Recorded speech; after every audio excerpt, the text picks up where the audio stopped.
Hi viewers, welcome to our channel. ప్రస్తుతం మనతో పాటు దాము బాలాజీ గారు సీనియర్ జర్నలిస్ట్ ఉన్నారు. వారితో ఒకసారి మాట్లాడదాం.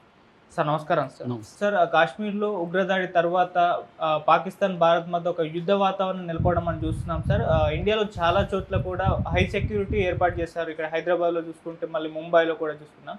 అయితే ఇదే నేపథ్యంలో ఇప్పుడు ఒక వార్త వైరల్ అవుతుంది. అటు పాకిస్తాన్ యుద్ధానికి ఎంతకైనా తెగించవచ్చు, అది ఏమైనా చేయొచ్చు, అణుబాంబు కూడా వేచే అవకాశాలు ఉన్నాయంటూ కూడా చెప్తున్నారు. మరి ఆ స్థాయిలో వెళ్ళే ఛాన్సెస్ ఏమన్నా ఉన్నాయా సార్? మరి యుద్ధం జరిగే అవకాశాలు కనిపిస్తున్నాయా సార్? పాకిస్తాన్ అయితే యుద్ధానికి కవ్విస్తున్నట్టుగా కనబడుతుంది. ఎందుకంటే ఇప్పుడే ఒక వార్త వచ్చింది. అదేంటంటే భారతీయులారా హై అలర్ట్లో ఉండండి అని పాకిస్తాన్ హెచ్చరించింది ఇండియన్స్ని అని వార్త వస్తుంది. ఎందుకంటే పాక్ దగ్గర అణుబాంబు న్యూక్లియర్ వెపన్స్ ఉన్నాయి. అణుబాంబు ప్రయోగిస్తుందా అంటే, అణుబాంబు అనేది న్యూక్లియర్ వెపన్ అణుబాంబు అంటారు, కానీ మనం తెలుగులో అలా మాట్లాడతాము.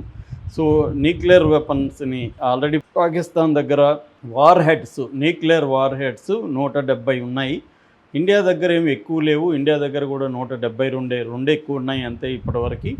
అయితే ఇవి డెవలప్ చేస్తున్నారని చెప్తున్నారు. ఇండియా కానీ పాకిస్తాన్ కానీ డెవలప్ చేస్తుంది. అంటే ఆల్ అవుట్ వార్ జరిగితే ఇండియా సక్సెస్ అవ్వచ్చేమో, కానీ ఎందుకంటే గ్రౌండ్ వార్ కానీ, ఇటు నేవీ కానీ, ఇటు ఎయిర్ఫోర్స్లో ఇండియా అనేది పాకిస్తాన్ కంటే చాలా చాలా రెట్లు పెద్దది. ప్రపంచంలోనే ఇండియా నెంబర్ 4లో ఉంది మిలిటరీ దీంట్లో. కానీ ఇవాళ యుద్ధం అనేది సైనికుల సంఖ్యను బట్టో మిగతా ఎక్విప్మెంట్ని బట్టే ఉండదు. యుద్ధం అనేది అల్టిమేట్గా యుద్ధం తేలేది ఎక్కడ? న్యూక్లియర్ వెపన్స్ కానీ ప్రయోగిస్తే మొత్తం కొన్ని లక్షల మంది చనిపోయే అవకాశం ఉంది. కొన్ని కోట్ల మంది గాయపడి లేదా కరువుతో చనిపోయే అవకాశాలు ఉన్నాయి. అది లాంగ్ టర్మ్ ప్రభావం ఉంటుంది. అంటే ఒక రకంగా మొత్తం నాశనం అయిపోయే పరిస్థితి న్యూక్లియర్ వెపన్స్కి చేయగలిగిన కెపాసిటీ ఉంటుంది. అందుకని దాన్ని డిటరెంట్గా వాడాలి. డిటరెంట్ అంటే మన దగ్గర ఆయుధం ఉందంటే ఎదుటోడు మన మీదకి రావడానికి భయపడతాడు. అలాగా ఒక డిటరెంట్గా ముందస్తు హెచ్చరికలాగా, నా దగ్గర న్యూక్లియర్ వెపన్ ఉంది కాబట్టి నువ్వు నా జోలికి రావద్దు అని చెప్పడానికి మాత్రమే న్యూక్లియర్ వెపన్ ఉండాలి తప్ప దాన్ని ఫస్ట్ ప్రయోగించకూడదు అనేది ఇవాళ ఉన్నది. అందుకని ప్రపంచవ్యాప్తంగా 2 ఒప్పందాలు ఉంటాయి. ఒకటి ఎన్పిటి, నాన్ ప్రొలిఫరేషన్ ట్రీటీ అంటారు. అంటే ప్రొలిఫరేషన్ అంటే పెంచుకోవడం, ఇష్టం వచ్చినట్టు పెంచుకోకుండా ఉండడానికి ఒక ట్రీటీ ఒప్పందం జరిగింది. ఆ ఒప్పందంలో ఇండియా సంతకం చేయలేదు, పాకిస్తాన్ కూడా చేయలేదు. కాబట్టి ఆ ఒప్పందం మన ఇద్దరికి వర్తించదు. అట్లాగే సిటీబీటీ అని ఉంది, కాంప్రహెన్సివ్ టెస్ట్ బ్యాన్ ట్రీటీ, అంటే కాంప్రహెన్సివ్ టెస్టులు చేయకూడదని. దీంట్లో కూడా సైన్ చేయలేదు ఇద్దరు. అందుకని ఇండియా కానీ పాకిస్తాన్ కానీ 1998లో టెస్టులు చేశారు ఆల్రెడీ. ఇండియాలో పోఖ్రాన్ 2 అంటారు, పోఖ్రాన్ 2 టెస్ట్ చేశారు. పాకిస్తాన్లో చాగై అనే చోట ఫేజ్ 1 ఫేజ్ 2 టెస్టులు 2 టెస్టులు చేశారు. కాబట్టి ఇప్పుడు కూడా క్షిపణుల్ని ప్రయోగిస్తుంది. ఆల్రెడీ నిన్న కూడా ఇండియా సముద్రంలో ఒక మిసైల్ని ప్రయోగించి చూసింది.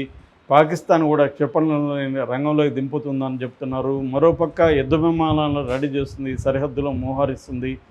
మరోవైపు ఇండియా కూడా శ్రీలంకలో పాక్ ఆక్యుపైడ్ కాశ్మీర్ దగ్గర ఎల్ఓసి అని ఉంటారు, లైన్ ఆఫ్ కంట్రోల్ అని. ఆ లైన్ ఆఫ్ కంట్రోల్ దగ్గర కాల్పులు జరపకుండా యుద్ధ విరమణ ఒప్పందాన్ని అమలు చేసింది 2021లో. ఇప్పుడు దాన్ని ఎత్తేసింది ఇండియా. దానివల్ల ఆల్రెడీ పాకిస్తాన్ సైనికులు అర్లీ మార్నింగ్ ఇండియన్ సైనికుల మీద కాల్పులు జరిపారని చెప్తున్నారు. ఇండియన్ సైనికులు కూడా రిటాలియేట్ చేశారు. ఈ లోపల మన సైనికుడు పొరపాటున పాకిస్తాన్ బార్డర్లో అడుగుపెట్టేస్తే వాళ్ళకి దొరికిపోయాడు, వాళ్ళ దగ్గర ఉన్నాడు. సో మరోపక్క కాశ్మీర్ టెర్రరిస్టులను వేరేసేదానికి ఇండియా ట్రై చేస్తుంది. ఈ నేపథ్యంలో పాకిస్తాను యుద్ధాన్ని ప్రకటిస్తూ ఉందా? ఎందుకంటే పాకిస్తాన్ క్లియర్గా డిఫెన్స్ మినిస్టరు ఖ్వాజా ఆసిఫ్ ఒక మాట అన్నాడు. అదేంటంటే, మీరు ఇండస్ వాటర్ ట్రీటీ ఏదైతే ఉందో, ఈ వాటర్ ఒప్పందం అంటే మన దేశం నుంచి 6 నదులు పాకిస్తాన్లోకి వెళ్తాయి. ఆ 6 నదులకు సంబంధించిన వాటర్ పాకిస్తాను వ్యవసాయం 90% దాని మీద డిపెండ్ అయింది. సో ఈ వాటర్ని మేము అడ్డుకుంటామని ఇండియా సస్పెండ్ చేస్తామని చెప్పింది. ఈ ఒప్పందాన్ని సస్పెండ్ చేయడం అంటే నీళ్లు వెళ్ళవు కంప్లీట్గా. అంటే కంప్లీట్గా నీళ్ళని ఆపే కెపాసిటీ కూడా ఇండియాకి లేదు. ఎందుకంటే నదిని మొత్తం ఎలా ఆపుతాను? అడ్డుకట్ట వేయాలి అంటే ప్రాజెక్టులు కట్టాలి. అది ఇప్పటికిప్పుడు కట్టే పరిస్థితి లేదు. కానీ కొంతవరకు డైవర్ట్ చేయొచ్చు, కొంత నీళ్ళని ఆపచ్చు, కంప్లీట్గా ఆపలేకపోయినా.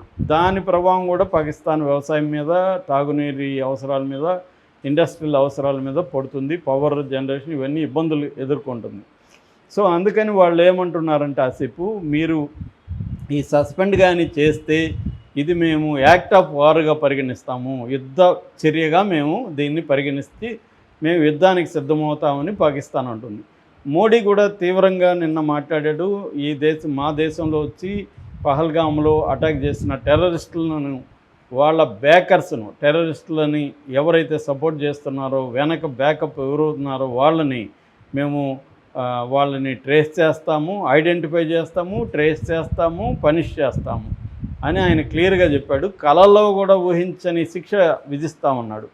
సో ఇక్కడ టెర్రరిస్టులు అంటే మనకు అర్థమవుతుంది, కానీ బ్యాకర్స్ ఎవరు అంటే పాకిస్తాన్ ఆర్మీ కావచ్చు, ఐఎస్ఐ కావచ్చు. ఎందుకంటే ఆర్మీ చీఫే ఆసిఫ్ మునీర్ ఈ జరగడానికి 2 రోజుల ముందే సీరియస్గా కాశ్మీర్ మాది, మేము కాశ్మీర్ని వదులుకోము, కాశ్మీర్లో వీరోచితంగా పోరాడే ప్రజలకి మేము మద్దతుకు నిలబడతాం, ఇట్లాంటి అవాకులు చవాకులు చాలా మాట్లాడాడు.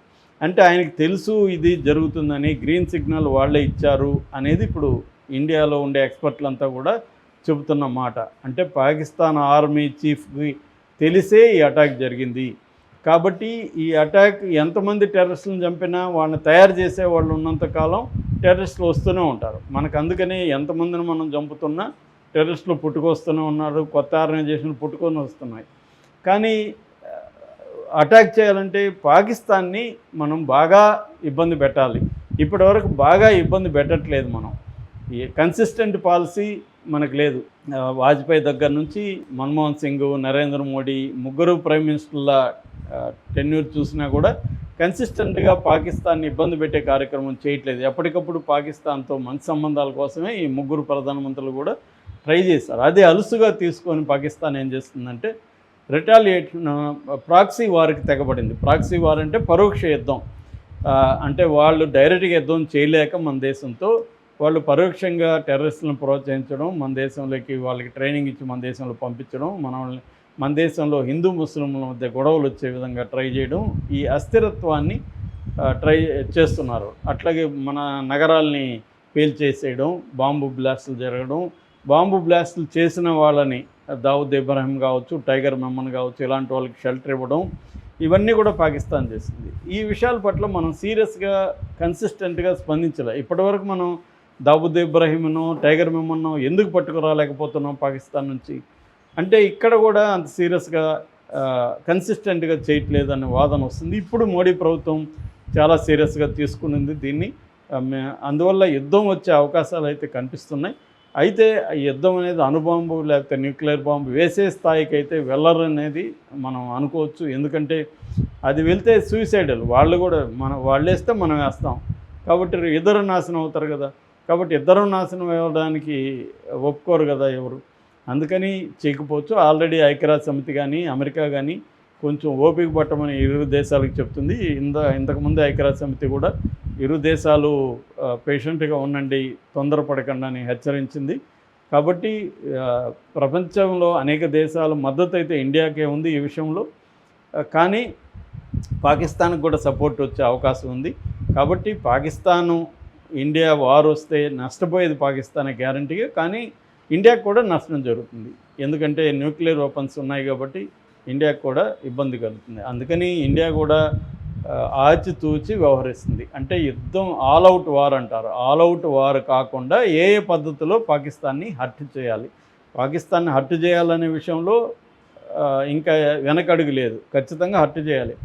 ఏ రకంగా చేయాలి? ఇప్పుడు వాటర్ ఆపడం అనేది చాలా పెద్ద హర్ట్ పాకిస్తాన్కి, ఎందుకంటే పెద్ద దెబ్బ అది. అట్లాగే పాకిస్తాన్లో ఉండే బలూచిస్తాను, ఖైబర్ పఖ్తూన్ఖ్వా దగ్గర తిరుగుబాటుదారులు పెద్ద ఎత్తున ఉన్నారు. వాళ్ళకి మనం మద్దతు ఇస్తే వాళ్ళు ఇంకా చెలరేగిపోతారు. అట్లా పాకిస్తాన్ ఇంటర్నల్గా ఇబ్బందులు పెట్టడం, కోవర్ట్ ఆపరేషన్ చేయడం, వీలైతే పాకిస్తాన్ని మళ్ళీ చీల్చడం. మనం ఎట్లయితే బంగ్లాదేశ్ చీలిందో అలాగే పాకిస్తాన్ బెలూచిస్తాన్గా విడిపోతే ఇంకా వీక్ అవుతుంది. ఇటువంటి కార్యక్రమాలు ఎలా చేయాలనేది ఇండియా ముందున్న ప్లాన్ తప్ప